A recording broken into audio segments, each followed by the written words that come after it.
Alright, this is my first time trying to show something like this, so forgive me if I'm not great at it, but giving it a try just the same.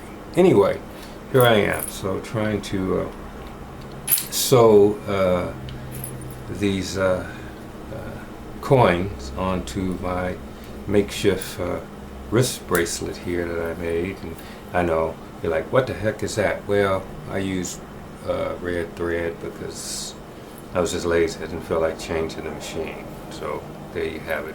So here's an elastic wrist bracelet that I made. What I was trying to do is duplicate this, which is what I bought online, someplace, I don't know, maybe AliExpress or something. Anyway, so I've been working on this for, as you can see, a while, so I just want to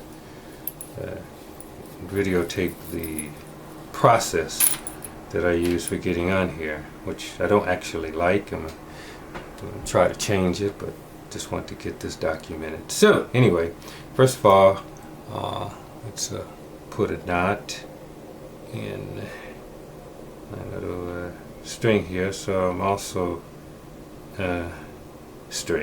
thread. I'm also using, where is that?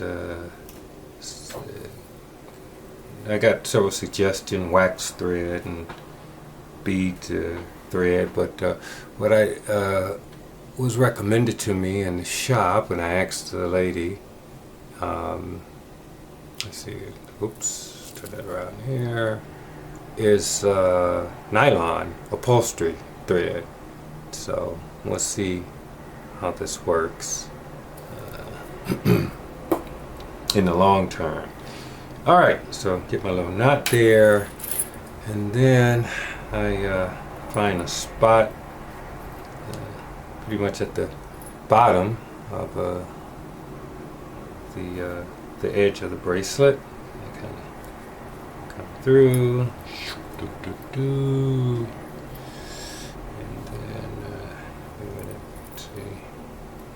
The only problem with this is this thread gets really curly, and so it's always looping around something that you don't want it to loop around, you know. But anyway, and then, well, it's one of the problems at least. Okay, so get a couple of gold beads. I went to the Hobby Lobby and was only able to find these little small ones in a combo pack of they had the silver and gold together. Anyway, okay, so throw a couple of those on there, and then of course here are my gold coins, pretty aluminum foil coins, but yeah, they'll do. And then take the thread through that, bring it down here. Now here's the tricky part, where I'm trying to sort of make sure it's sort of hanging a little before I take the thread through again, comme ça, and then again trying to avoid the thread looping on something else I don't want it to loop on. Okay, so sort of got it in there, sort of, kind of. Boom. So once I get it looped right in the coin hole, then take it back through the beads, pull up, again trying to avoid looping the thread on something I don't want it to loop on. Okay, so that's sort of hanging there, as you can see, hopefully. Haha. Alright, so then now I just kind of take the thread through to tighten it up, and then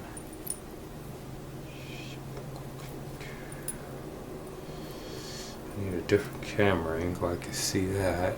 because I think all you guys see is my fingers. Again, it's my first time doing this. I'm sort of looking at the screen whilst I go through this process here. Okay, take that through, and hopefully you can see how this thread is just impossible. And then loop it through, and boom, shakalaka, laka. There we go. Snip, snip. So the thing about this process I don't like is, you know, I don't know whether you could tell, but I don't really have a lot of jingle jangle on this. Check this out. Look at that. It's like, you know, Santa Claus, you know, and the sleigh bells, jingle bells. This, on the other hand, look at that. You know, so, and that's, I think, because of the way that that these things are hanging on here, you know, through this nylon thread, and I don't know, it's just not the same. So I got to figure out a better way to string these. And my idea is to get to do it more like this. In other words, get string the coins first. So put them actually on a string first, right? Then stitch the coin string, as it were, onto the item. So that's my next adventure, hopefully. Alrighty then, hope this works. So my second way of stringing these coins is based on the pattern that I saw in the original. So again, and I don't know, trying to get this up to the camera where you can see it, and it's probably too dark, so you can't see what the actual pattern is on this one. But it's like this. I just used that awful white nylon thread and threaded it the way that I saw it on this one, right? And I said, okay, so this is the pattern of threading that I want to use. And there was two ways I could go about it. I could just pre-thread it like I did here, and then take this and put it on the cuff, and stitch it onto the cuff, or stitch it onto the cuff using this this pattern. And I figured maybe the second way would probably be the easiest, and that's what I decided to do. So, as you can see here, that is precisely what I am doing. Trying to make it in a way so you can see it. It's kind of hard, but because this is dangling off of here. Well, let's see if I lay it kind of straight. Okay, so hopefully you can see that same kind of looped pattern, right? Let's see if I can get that up close. Yeah, see that? Okay, so the way I accomplished that is I'm using just a thick black thread that's basically designed for like bracelets and so forth. That nylon's driving me crazy. So I just, stick it through the bottom edge of the I'm now on the ankle bracelet, and slide a bead through, then slide a coin through, and slide it through facing you, with the face of it facing you, right? And so there you have it. Now I was double looping, but you don't really have to double loop these, because the weight of the gravity of the coin, even though it's really light as a feather, will still keep it pretty much aligned correctly.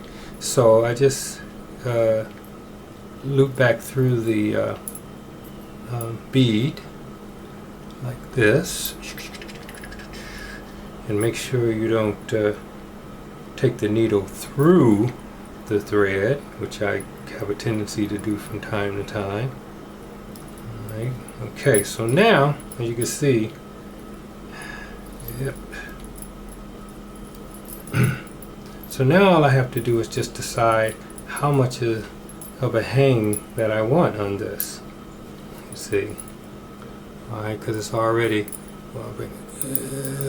Dang, this is really hard to do with this facing down, but all I have to do is basically decide how much I want this to, the one I just threaded, to hang, and then once I decide that, I just take it through at that point.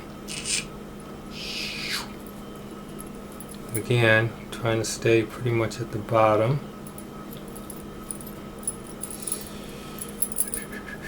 And then I just sort of adjust it. I say, okay, that looks good. All right.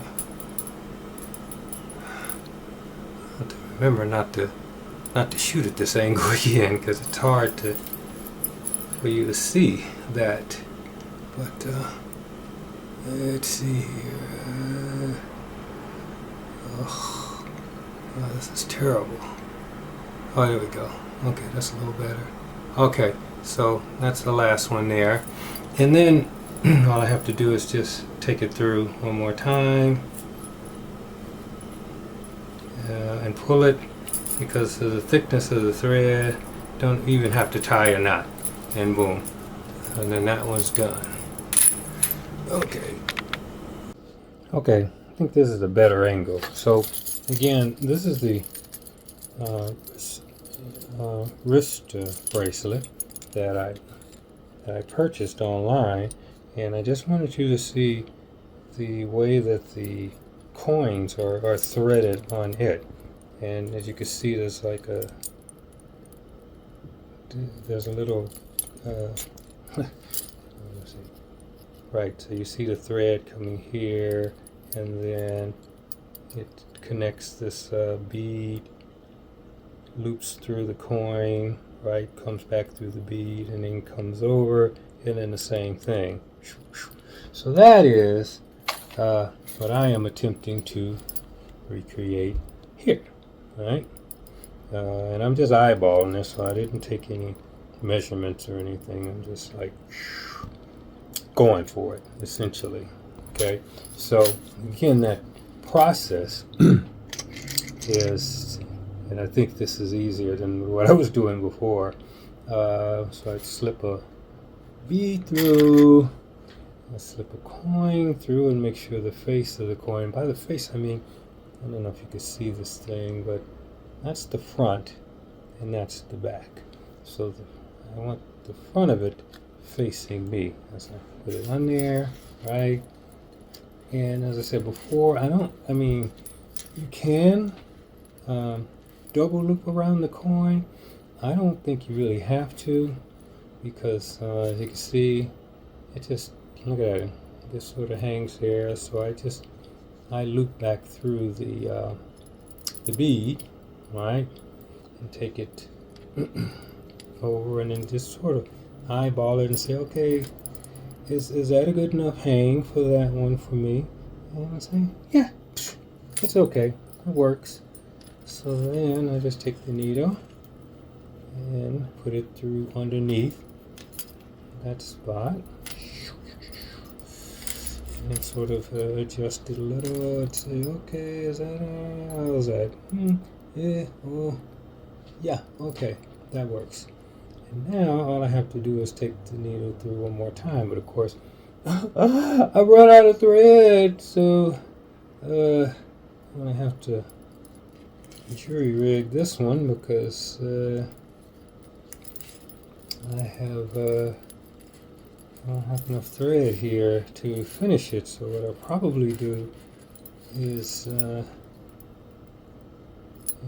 have to rethread the needle again. So I'll probably just cut this here and then stitch it on once I rethread the needle. But this is the threading, coin threading process. And I think it's pretty simple. Hopefully, you agree. So I just thought I'd demonstrate this again, documenting this actually for myself. You ever, figure out how to do something, and then, a year later when you try to do it again, it's like, oh man, how did I do that? So, using the wondrous technology of video here to make sure that I don't forget how to do this. So, again, putting a coin onto my little ankle bracelet here using this pattern, which is supposed to duplicate, hopefully, in sort of a way, this pattern here, right? And this thing's really jingly, but I think these coins don't seem that much heavier, but oh well. Anyway, one of these days I'll figure out what the difference is. Okay, so anyway, I come through the bottom here at the point where the last one, and I ended up tying it off. So come through the bottom, and pull through. There we go. This is much better than the nylon, which is always looping around something. Okay, then we take let's see here.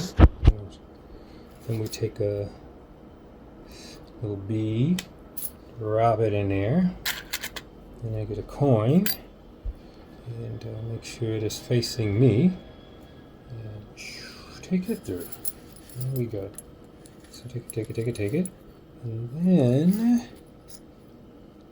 take the needle through the bead. And again, I don't double loop the coin, because I think it just gives it a little bit more freedom to dangle. There we go. Now, here I'm sort of eyeballing it, right? And it looks like I did exactly what I didn't want to do, which is, I took the thread and put it. That's the only problem with this thick thread is there's a tendency to take the needle through the thread. So hold on, let me fix this. Yeah, that's the one problem I'm finding with using this particular kind of thread, which is really seems like it's just regular thread kind of twisted together. So it's like two strains of it. But anyway, so carefully take the needle through the bead again, making sure not to cut through the thread. And then once you get it through, again, I just sort of eyeball it, right, and say, that's a good distance, right, from the last one. Right, and it looks like that's a lot of distance there. So I can just sort of adjust it, right? And say, okay, that's not too bad. Never mind that, I'll cut that off. And then let's take that point and at the bottom, take the needle through, and again, once you get it through, adjust, make sure it's right where you want it, and then all you have to do is really take it through one more time.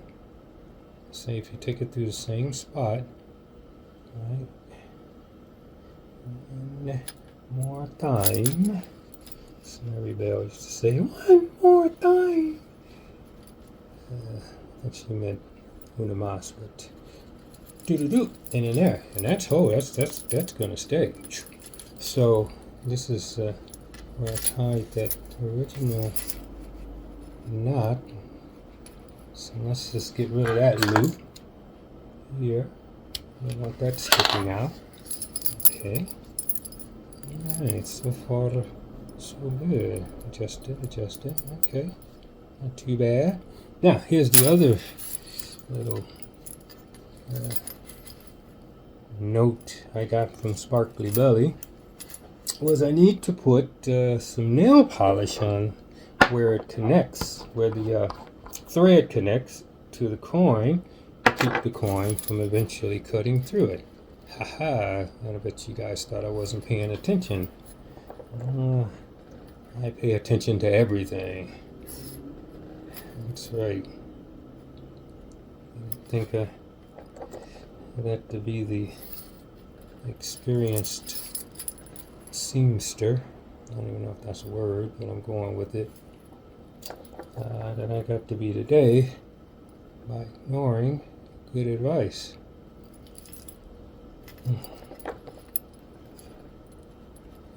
That's one of the things I like about Sparkly Belly is, you know, there's a lot of really experienced people on there, and lots of different opinions, you know, lots of different angles, you know, approaches rather on solving problems. So I like that. It's a very good resource. Okay, so I don't know, maybe I should do both sides, but this should be okay. Yeah. Wipe this polish off of my fingers. And boom. A little bit more on that, I can tell. There we go. So, again, I intend to finish the rest of this basically this same way. And then I'll do the top. And then boom. Hey, we'll have us a little ankle bracelet. And of course, I'll have to do the other side, the other bracelet for the other leg. Haha. All right. So I'm glad I kind of figured this out, thanks to my grandfather, who I guess he termed it inubility, and that's some sort of combination of what's that, ability, capability, you know, intuition, whatever. But you know, it's the ability to figure these things out. I'm sure somebody else has already done this. I just couldn't find a video of somebody doing it this way. All right, great. So maybe I'll post this, and so some other folks can, you know, share in the magnificence of my great discovery here. Okay, here we go. Bada bing, bada boom. So I decided for the ankle bracelets, I would just do one side, and then for the wrist bracelets, as you see, I do top and bottom. So just a couple of notes. When you sew, you should make sure that you sew. First of all, make sure that you bring the needle from the back to the front. So this is the back. You can see this is a little stitch here when I made the fabric bracelet. And again, ignore this red stuff here. I was lazy, didn't want to change the thread. It should be white and you shouldn't be able to see it. Anyway, point is, when you're attaching the coins, right, come from the back below. All right, so don't do it on the side. Again, try to keep your stitches right along the edges of the bottom and the top. All right, and also try to avoid stitching through the elastic. There is an elastic band in here. There's a fabric wrapped around an elastic band to make this work. So avoid taking the needle through the elastic. Just keep it on the fabric. And as you will see, you can be liberal, right, about the spacing between the coins, right, because this thing is going to stretch. So keep that in mind. So you do not want this thread to be tight. if that's making sense to you, you know. See how each one of these is sort of hanging and dangling here, right? I have like, what is it, a half an inch or so of thread, right? For each coin. You're gonna need that because remember, this thing is going to, this is the ankle bracelet, so this thing has to go around my foot, right? So that means it's got to stretch out. So if these things are all tight, right, that means it's not going to stretch at all, which means it's not going to go over your ankle, which means you will have put hours of work in, at least you're like me, put hours of work in, and then the darn thing won't even get on your foot. Okay, I think those are the only notes that I can remember right now. So, hey, thank you and good luck.